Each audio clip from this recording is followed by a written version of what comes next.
मालिक कुल मखलूक जो हर जा उन जो नूर नानक नज़र अचे न ॿियो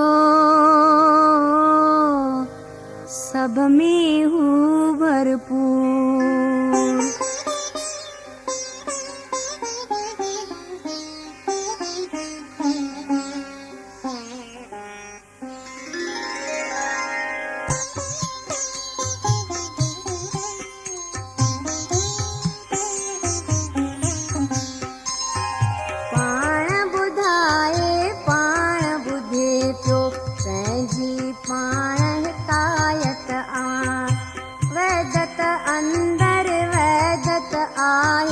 कसरत अंदर कसरत पाण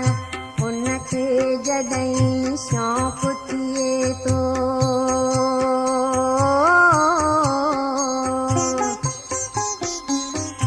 उनखे जॾहिं शौक़ु थिए थो तॾहिं जगत उपाए थो वरी जे चाहे सॼे जगत खे पाण में पाण समाए थो उन बिन कुझु बि थियणो नाहे उन जे कुदरत बाला पंहिंजे धागे में उन पोई सॼे जगत जी माला सोई सम्झ करे थो हासिल जंहिंखे हू सम्झाए थो सोई नाम सचो थो पाए जंहिंसां भाल भलाए थो यकसां सोई ॾिसे सभिनी खे सोई हक़ खे ॼाणे थो सारे जग खे जीते नानक मन जो आनंद माणे थो मन जो आनंद माणे थो।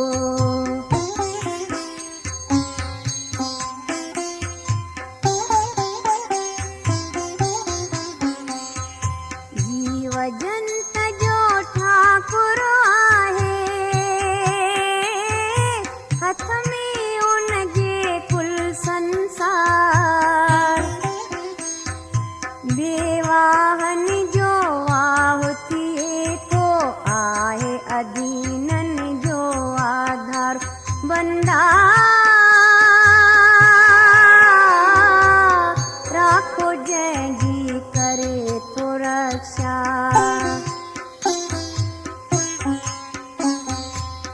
राखो जंहिंजी करे थो रक्षा कोई न उनखे मारे थो मुअल उन्हीअ खे सम्झो जग में जेको मन विसारे थो भलो छॾे उन परमेश्वर जो तेजी वठिजे कीन पना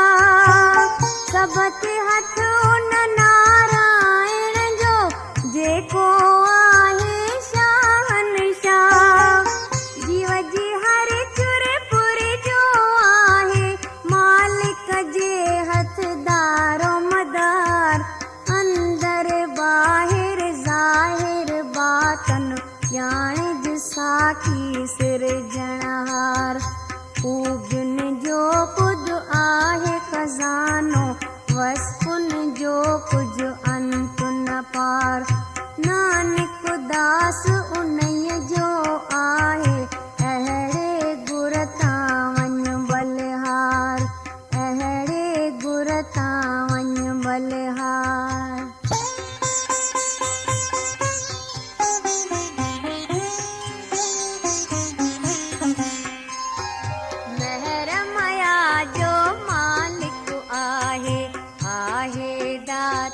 दीन दयाल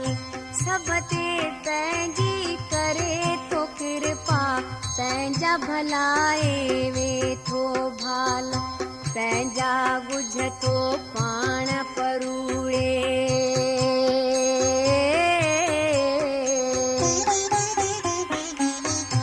पंहिंजा ॻुझ थो पाण परूड़े कम थो ॼाणे पाण, व्यापी सभ में अंतरयामी, सभिनी खे थो सुञाणे पाण। घणनि नमूननि सां थो पाले, सभ खे रोज़ी रसाए थो, जो जो जनम वठे थो प्राणी, सो नाम धियाए थो। जंहिंखे साईं करे थो पंहिंजो, उनखे साण मिलाए थो, सो वॾ भागी भक्ति करे थो, गोविंद जा गुण ॻाए थो। उन जो हिकिड़े परमेश्वर में नानक थो वेसाहु रहे, सोई थो करतार खे ॼाणे, उन सां उन जो चाहु रहे, उन सां उन जो चाहु रहे।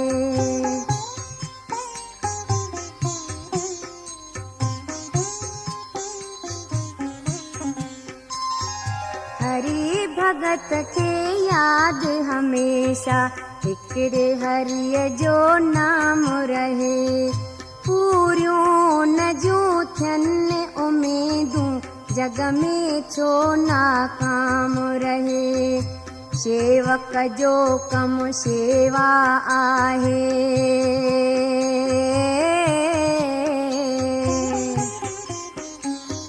सेवक जो कम सेवा आहे, टहलियो टहल कमाए थो,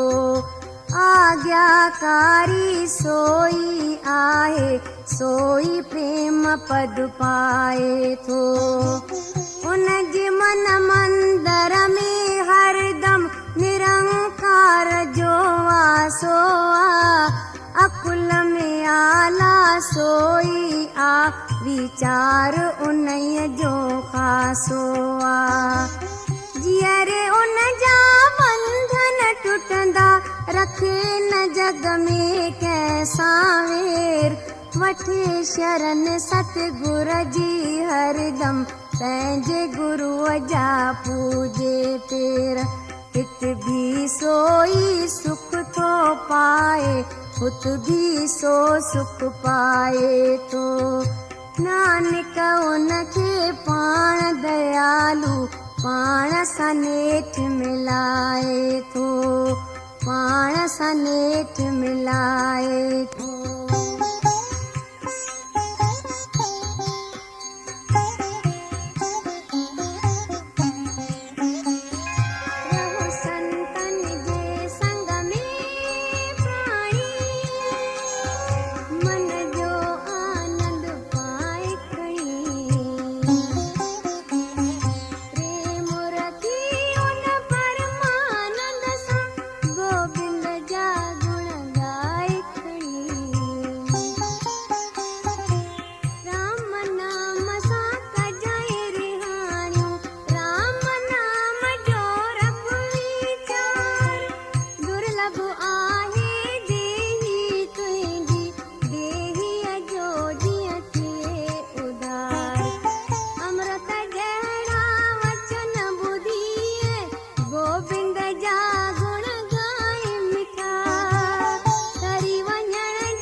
पंहिंजा कर्म सुधारे प्यारा, पंहिंजो लोक परलोक बणाए। राम जो नालो रख हृदय में, नाम सां मन मंदर खे वसाए पूरन गुर जी पूरी युक्ति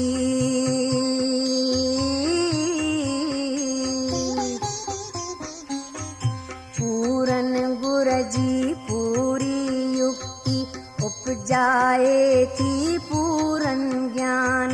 जंहिंजे मन में वसे उहा थी सच खे समझे सोई सुजान शौक़ शौक़ सां नाम खे जप ऐं तन मन नाम खे अर्पण कर दूर थियनि दुख भव सभु भजंदा सुंदर पंहिंजो जीवन कर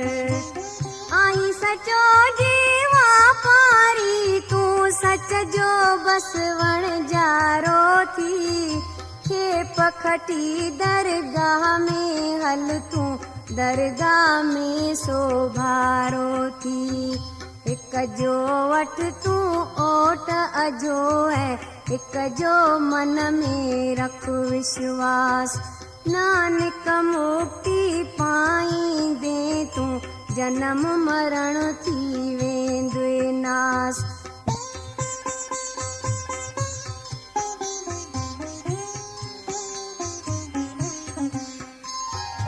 जेको वाली वेझो आहे वेंदो केरो नय खां दूर रखण हार खे जेको ध्याए थींदो आख़िर मुक्त ज़रूर निर्भय नाम जपण सां हरदम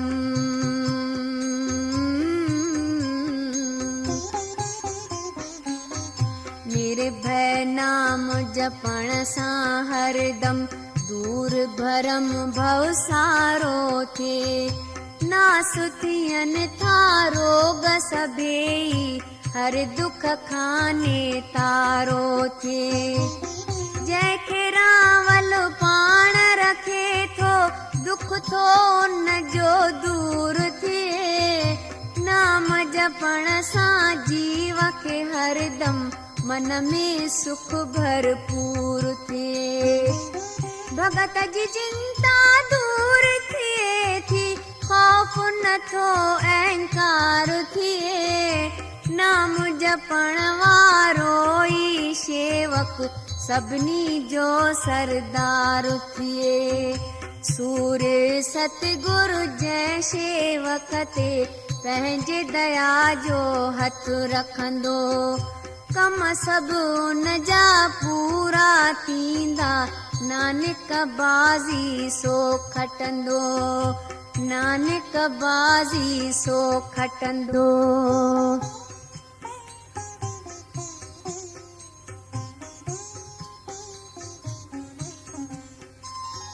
पूरण ॼाण प्रभुअ जी आहे अमृत रूपी दृष्टि आहे जंहिंजे दर्शन पाइण साईं उधरी सारी सृष्टि आहे चरण कमल लासानी आहिनि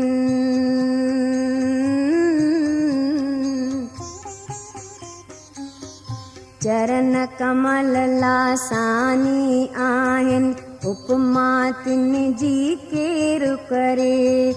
रूप हरिय जो सुंदर आहे दर्शन सां हर कार्ज सरे धन शिवा ऐं धन सो शेवक शेवा जंहिंजी पवे कबूल हर दिल खे सो ॼाणे सुञाणे पूरन पुरख सो सब जो मूल जंहिंजे मन में मालिक पंहिंजो देरो अची जमाए थो मौत न वेझो न जे ईंदो पूरन तिरपत पाए थो जुग जुग सोई जीअंदो रहंदो सोई अमर पद पाईंदो नानक संतन सां गॾु वेही जेको नाम धियाईंदो जेको नाम धियाईंदो